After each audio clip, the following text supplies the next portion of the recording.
Hello everyone! My name is Jean and ako muna ang makakasama niyo for today's video. Tuturuan namin kayo kung paano ma-approve ang inyong Upwork account in just 5 minutes. And if you're interested, please keep on watching. So, yun na nga mga moms. Ang video natin for today is tungkol sa mga katulad namin na home-based worker. Alam naman namin na marami sa atin yung struggle sa pagpapa-approve ng account sa Upwork. And kasi nung time na nagkaroon ako ng Upwork account last 2015 pa nun, madali pa silang mag-approve ng account.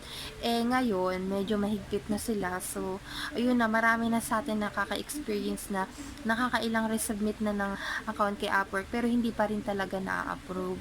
So, ito na yon, may trick nga tayo. And disclaimer lang ha, napanood ko lang din to sa isang YouTube video and English version syempre.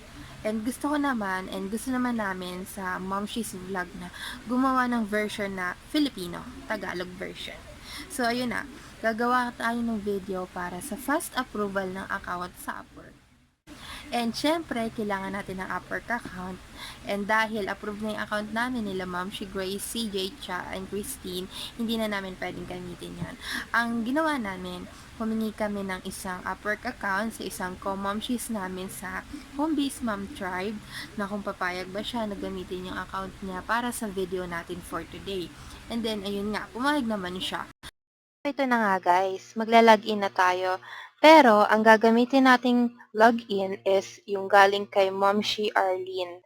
Since meron naman tayong approval galing sa kanya. So, ilagay natin ang username. And then, yung password.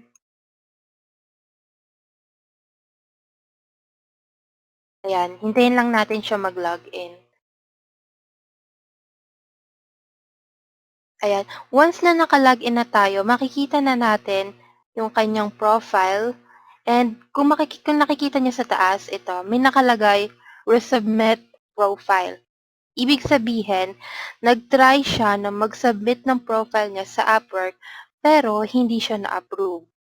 So, ang gagawin natin today is, isasubmit natin ulit yung account ni Ma'am Arlene and ma-approve na yung account niya. And mangyayari to within 5 minutes. So, sisimulan natin. Pero bago yon, isi-save muna natin yung mga important details sa account niya para once na ma-approve na yung account niya, pwede natin ibalik lahat. So, yung title, copy natin, save natin sa notepad. And then, yung overview niya, copy din natin.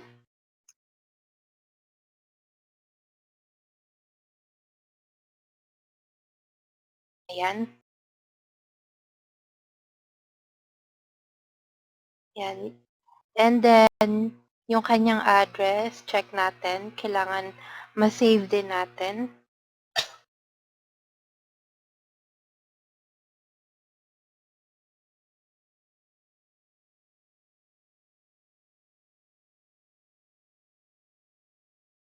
Ayan.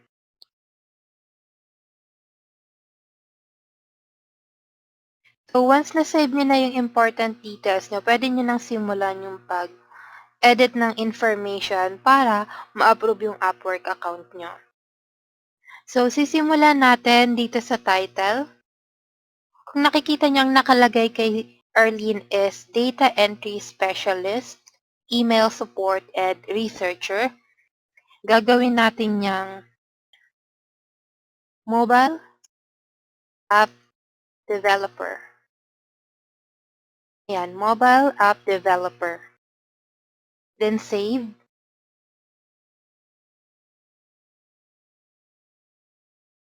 After that, next na i-change natin is yung overview. So, sabi kasi dito sa overview, dapat, ano lang siya, maikse, pero walang mali-mali. Or, may kasabihan din tayo na keep it short and simple. So, pwedeng bawasan natin. Bawasan natin siya. Ito, ganyan. Tama na yung 4 bullet lang. And then, save na natin. After that, yung rate, gawin natin siyang $25. Yan, then save. Next is yung sa portfolio. Kapag yung portfolio nyo may laman, tanggalin nyo muna. Dapat wala muna siyang laman. So, dahil walang laman yung kay Arlene, okay na yan. Next natin is yung skills. Dapat wala rin siya laman. So, okay lang pala may laman siya, pero buburahin natin itong mga nilagay niya dahil papalitan natin siya.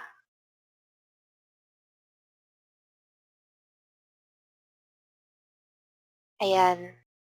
Remove lang. Remove. Pwede nyo naman ibalik yan mamaya after ng approval natin. Ang ilalagay natin dito is iPhone App Development. Yun yung unang-unang skills na ilalagay nyo. iPhone App Development. Next is yung mobile UI design. Yan. Mobile UI design. Dalawa lang yan. iPhone App Development at Mobile UI Design. Once na ilagay nyo na yan, click Save nyo lang. Then, remove yung mga previous skills na nilagay nyo. Yan.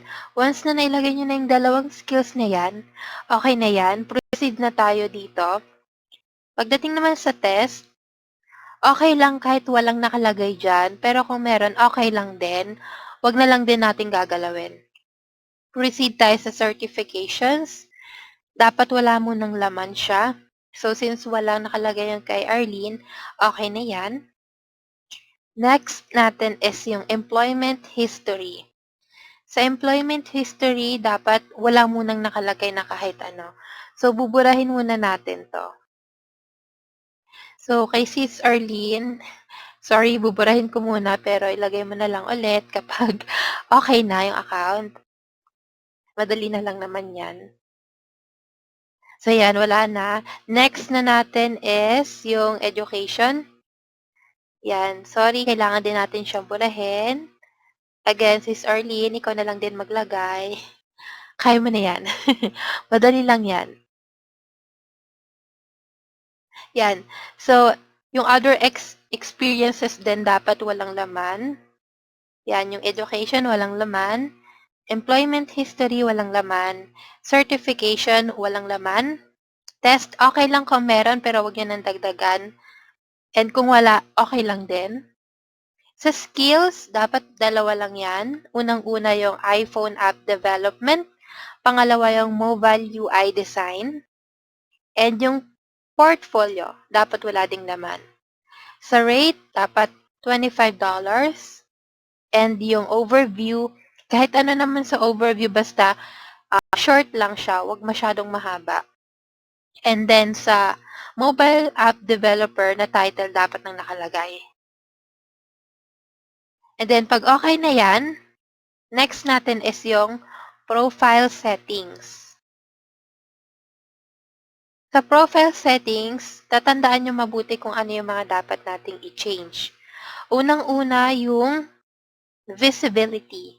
Dapat naka-public siya. Next is yung search engine privacy. Dapat naka-show my full name, yung may John Smith. Yan. And then yung project preference natin, dapat naka-both short-term and long-term projects. Yan. Then next, sa experience level, dapat naka-entry level lang tayo. And then, sa categories, babaguhin natin siya. So, dapat mag-fit siya dun sa ginawa nating title. So, buburahin muna natin itong nilagay ni Sis Arlene. Ang ilalagay natin is yung sa web, mobile, and software development. Ang mobile development at saka other software development. Dalawa lang dapat. Mobile development and other software development. Ayan. So, dalawa lang dapat yung nakalagay sa categories. Pag okay na yan, save na natin.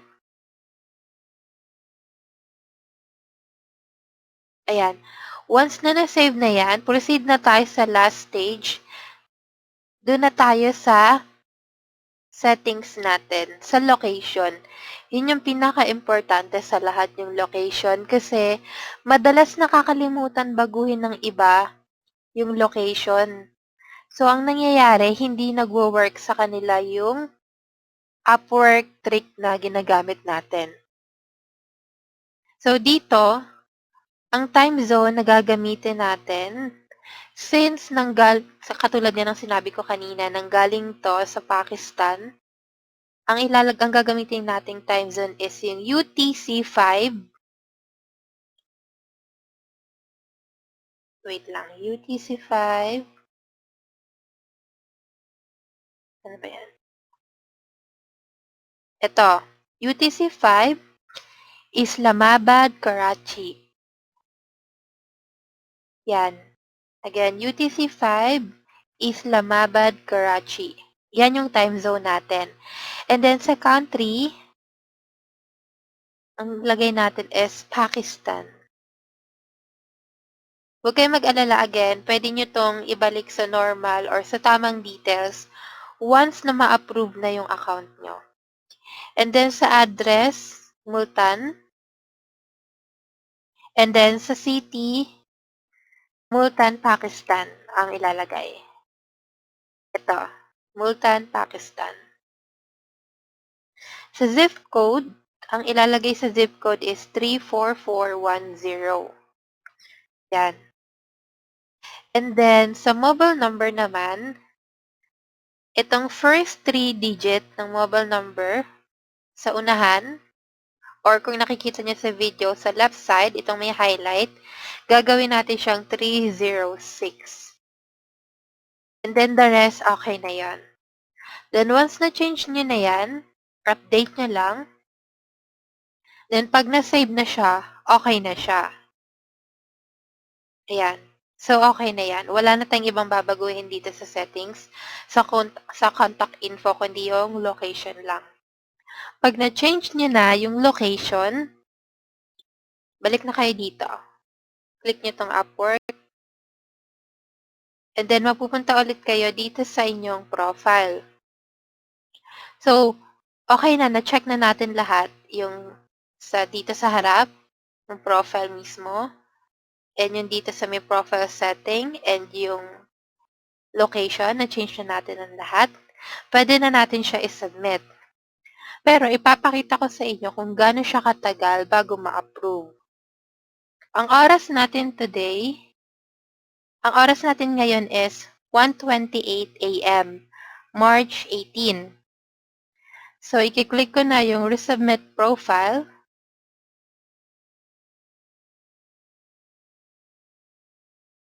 Hintayin natin siya. Nakalagay, thanks for submitting your profile. Our team will review. Oops, nawala. So, dahil nawala na siya, i-check natin kung anong oras na. 1:28 pa rin, March 18, 2019. Click niyo yung Upwork.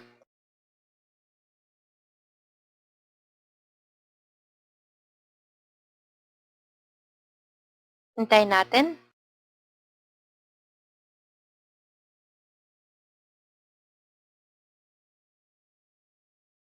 Punta tayo dito sa Find Work.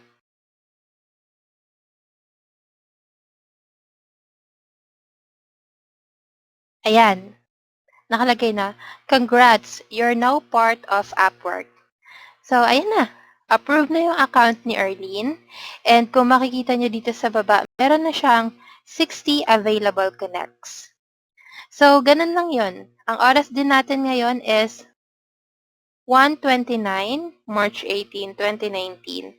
So, hindi pa siya tumagal ng 5 minutes. So, yun lang. Ganun lang siya kadali. And pwede nyo nang ibalik yung settings ng inyong Upwork since approved na siya.